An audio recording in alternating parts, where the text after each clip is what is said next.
Olá, meus irmãos, boa noite. Deus abençoe a todos. Aqui estamos nós reunidos mais uma vez em Cristo Jesus para falarmos da palavra de Deus. Estamos felizes porque estamos aqui, Senhor, para louvar ao nosso Deus e dizer como Ele é precioso. Gostaria de trazer uma palavra hoje simples e por isso eu convido a abrir a sua Bíblia lá na Epístola de Paulo a Filemon. É apenas um capítulo, nós leremos todo e nós traremos algumas lições que esse livro de Filemon nos ensina. Diz assim: Paulo, prisioneiro de Cristo Jesus, e o irmão Timóteo, ao amado Filemon, também nosso colaborador, e a irmã Áfia, e a Arquipo, nosso companheiro de lutas, e a igreja que está em tua casa.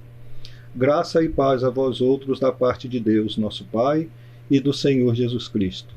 Dou graças ao meu Deus, lembrando-me sempre de ti nas minhas orações, estando ciente do teu temor e da fé que tens para com o Senhor Jesus e todos os santos, para que a comunhão da tua fé se torne eficiente no pleno conhecimento de todo o bem que há em nós para com Cristo.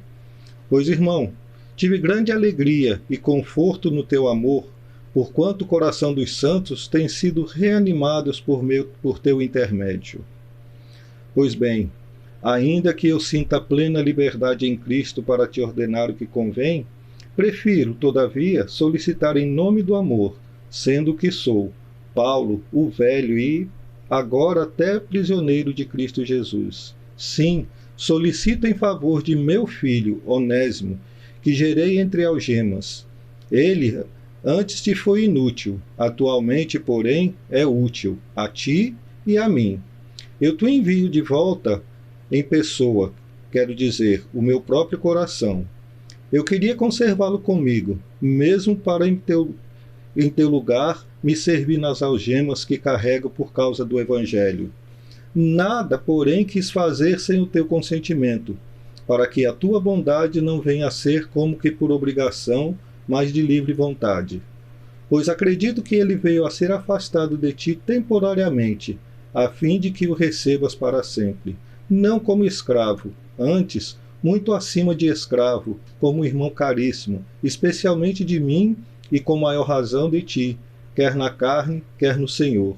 Se, portanto, me consideras companheiro, recebe-o como se fosse a mim mesmo. E se algum dano te fez, ou se te deve alguma coisa, lança tudo em minha conta. Eu, Paulo, de próprio punho o escrevo. Eu pagarei, para não te alegar que também tu me deves até a ti mesmo. Sim, irmão, que eu receba de ti no Senhor esse benefício. Reanima-me o coração em Cristo. Certo como estou da sua obediência, eu te escrevo sabendo que farás mais do que estou pedindo, e ao mesmo tempo preparas-me também pousada, pois espero que, por vossas orações, vos serei restituído. Saúda-te, Epáfras, prisioneiro comigo em Cristo Jesus, Marcos, Aristarco, Demas e Lucas, meus cooperadores. A graça do Senhor Jesus Cristo seja com o vosso espírito. Oremos. Nós agradecemos, Pai, por este momento em que nos reunimos em Teu nome para Te adorar, para louvar o Teu nome santo e bendito. Agradecemos, ó Deus, pela vida de cada um dos nossos queridos e amados irmãos que estão nos ouvindo, Senhor, e que o Espírito Santo, Senhor Deus, possa fazer a obra e agir no coração destas pessoas. Abençoa-nos, Senhor, nessa exposição, que seja, Senhor, para a edificação de cada um que a ouvi-la, Senhor. Abençoa-nos, Senhor, e nos guarda e nos protege. Em nome de Jesus. Amém, Senhor. Amém. Nós ouvimos aqui uma carta muito bonita, em que Paulo encaminha a Filemon, falando sobre Onésimo, né? E o significado de Onésimo quer dizer útil, né? Como nós vemos aqui na própria palavra que nós lemos, que ele, por comunhão da tua fé, se torne eficiente no pleno conhecimento de todo o bem que há em nós com Cristo, para com Cristo. Então ele deixa de ser um inútil para ser uma pessoa útil ao Senhor. E nós queremos aqui compartilhar alguma coisa. O reverendo Hernandes Dias Lopes, ele diz na sua introdução, num sermão que ele fez em Vidas Transformadas e Relacionamentos Restaurados, quando ele diz: o cristianismo não é apenas um sistema de doutrinas, é sobretudo relacionamento com Deus e com o próximo. E essa carta é um manual de relacionamento, trata de amor, perdão, restituição e reconciliação. Embora tenha sido escrita há quase 20 séculos, seus ensinos continuam vivos, atuais e oportunos. Nós poderíamos pregar aqui o sermão do próprio reverendo Hernandes Dias Lopes, mas nós fizemos aqui um estudo, já que há algum tempo a gente tem lido essa carta, e ele nos traz aqui a certeza do pastorado que pode ser aplicada a cada uma das pessoas. Nós observamos aqui, primeiro, que nós nunca devemos perder a oportunidade de elogiar sinceramente as pessoas. E Paulo, ele não perde a oportunidade de fazer elogios. Ele encoraja, ele é encorajador, ele tinha habilidade no trato com as pessoas. E por isso, ele diz: nunca perca a oportunidade para elogiar sinceramente as pessoas. Segundo, você é tão grande quando você é humilde. E terceiro, nunca perca a oportunidade de ser um pacificador. A palavra de Deus, ela tem que ser usada desta maneira. E quando nós falamos aqui nesses 3 pontos que o reverendo Hernandes citou, nós vemos aqui que é uma preciosa graça nós sermos usados por Cristo para pregar o Evangelho. Nós vemos aqui que a preciosa graça, ela tem uma força tão grande em nós que causa uma preocupação como a de Paulo, que é a de alcançar a preciosa graça e querer reparti-la com outras pessoas. Nós não podemos ser egoístas de adquirir alguma coisa e querer guardar só para nós. Isso nós temos que olhar para dentro de nós e pensarmos: como é importante a gente ser útil. Mas também, quando nós repartimos com os outros, nos mostra que o amor cristão está em primeiro lugar. Ser servo do Senhor não quer dizer que precisa ser só pregadores, mas também exercer outras atividades, mesmo na vida secular. Paulo nos ensina que nós podemos ser útil em todo momento. Mas depois nós ainda observamos que existe uma longa e dura luta. Se nós formos parar para pensar, o desejo de muitas pessoas que leem a Bíblia, que começam a ouvir as pregações da doutrina reformada, aqueles que tiveram a oportunidade de assistir esse ensino maravilhoso que foi passado pelo reverendo Hernandes através da pregação transformadora durante essa semana, vocês vão ver como muitas pessoas sentem arder no seu coração o desejo de ser ministro da palavra.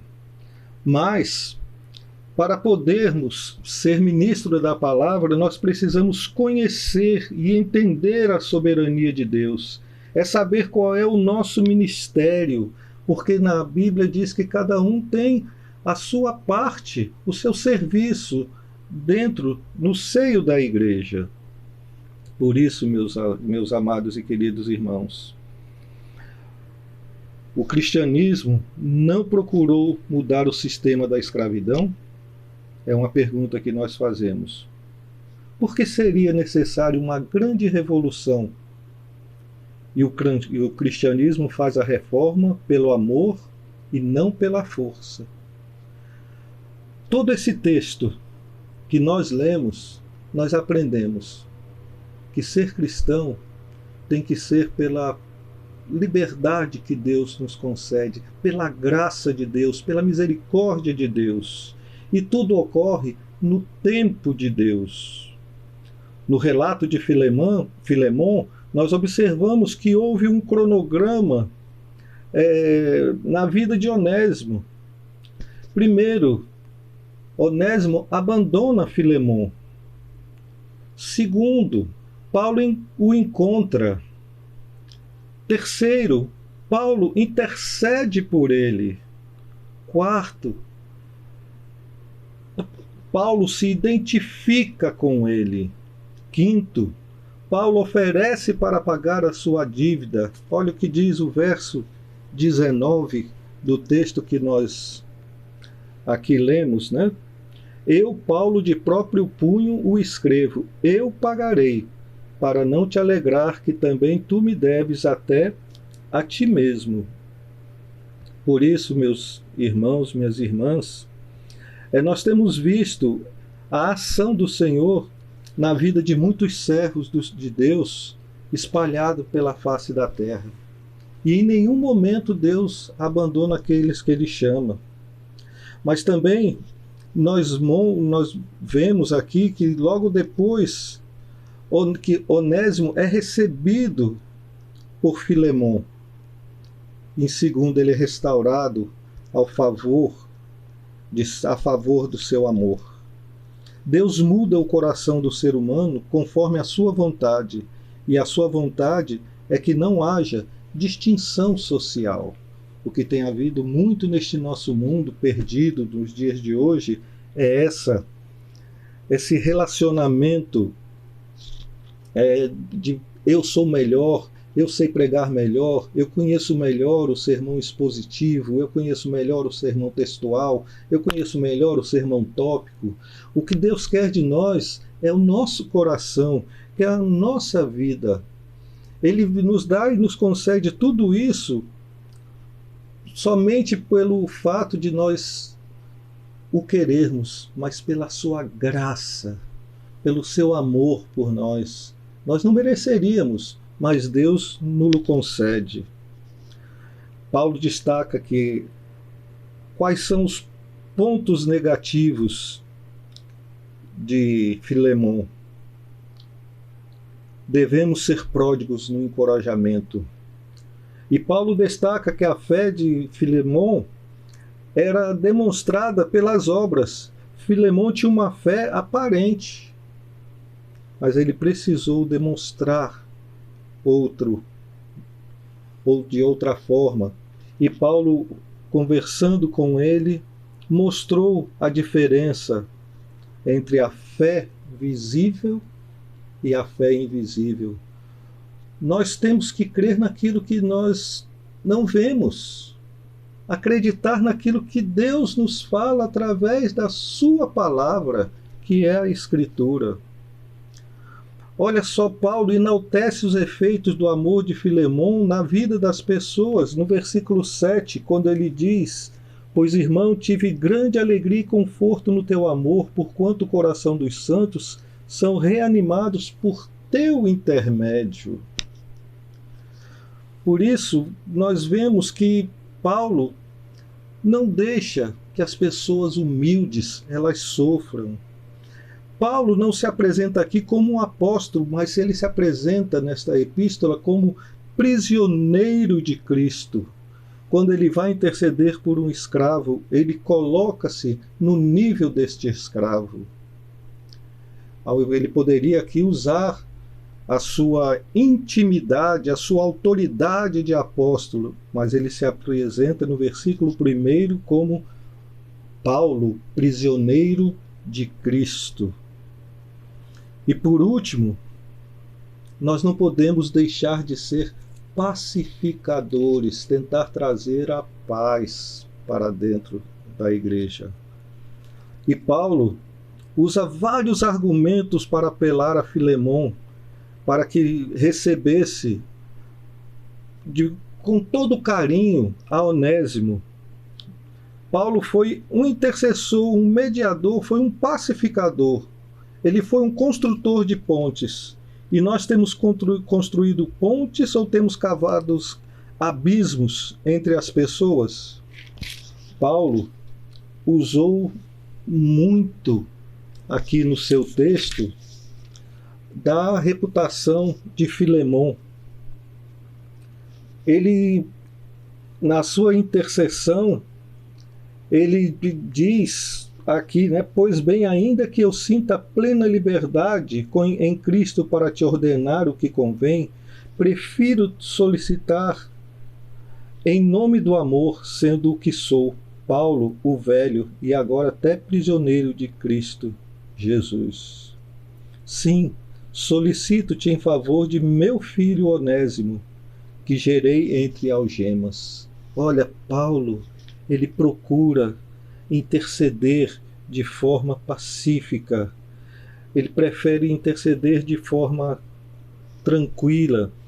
O Filemon poderia continuar pensando que Paulo não queria devolver Onésimo, mas ele diz no verso 13, né? Eu queria conservá-lo comigo mesmo, para em teu lugar me servir nas algemas que carrego por causa do Evangelho. E ainda complementa, mas nada quis fazer sem o teu consentimento, para que a tua bondade não venha a ser como que por obrigação, mas de livre vontade. E Paulo, ainda no versículo 17, diz: se portanto me consideras companheiro, recebe-o como se fosse a mim mesmo. Por isso, meus irmãos, aprendamos com este pequeno capítulo da Bíblia, com essa pequena epístola que tem tão grandes ensinamentos para a vida de cada um de nós. Não venhamos a nos ensoberbecer e nunca desistir de ver o poder do Evangelho prevalecer na vida das pessoas. Nunca vamos desistir de fazer o que Paulo nos ensinou. Nós precisamos voltar a aprender a fazer as coisas do jeito de Deus. Nós estamos fazendo as coisas do nosso jeito. Warren Wiersbe diz que se os primeiros cristãos tivessem começado campanhas contra a escravidão, teriam sido exterminados pela oposição, e a mensagem do Evangelho se confundiria com uma plataforma social e política. Citado de Hernandes Dias Lopes, Bíblia de Estudo Expositivo. Não se esqueçam, tudo que Deus faz, o faz por meio da intercessão do seu povo. Versículo 22. E ao mesmo tempo prepara-me também pousada, pois espero que por vossas orações vos serei restituído. E ele termina fazendo uma saudação com ações de graças. Quando ele diz: saúdam-te, Epáfras, prisioneiro comigo em Cristo Jesus, Marcos, Aristarco, Demas e Lucas, meus cooperadores. E ainda abençoa a Filemon. A graça do Senhor Jesus Cristo seja com o vosso espírito.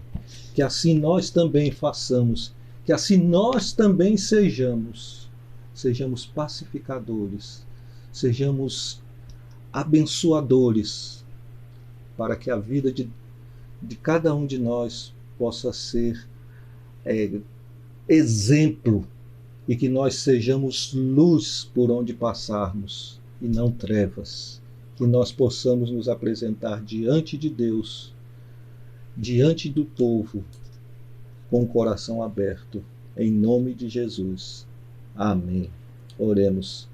Agradecemos, Pai, pelo texto lido, Senhor Deus, pelos ensinamentos desta palavra, Senhor, aonde Paulo nos ensina que a graça de Deus supera todo e qualquer obstáculo, Senhor, e que une, Senhor Deus, até aqueles que estão separados, Senhor, porque Tu estás no meio de cada um de nós, Senhor. Abençoa-nos, Senhor Deus, e perdoa as nossas culpas, as nossas faltas, e que nós sejamos pacificadores, em nome de Jesus. Amém, Senhor Deus. Amém. Um bom restante de semana para todos. Amém.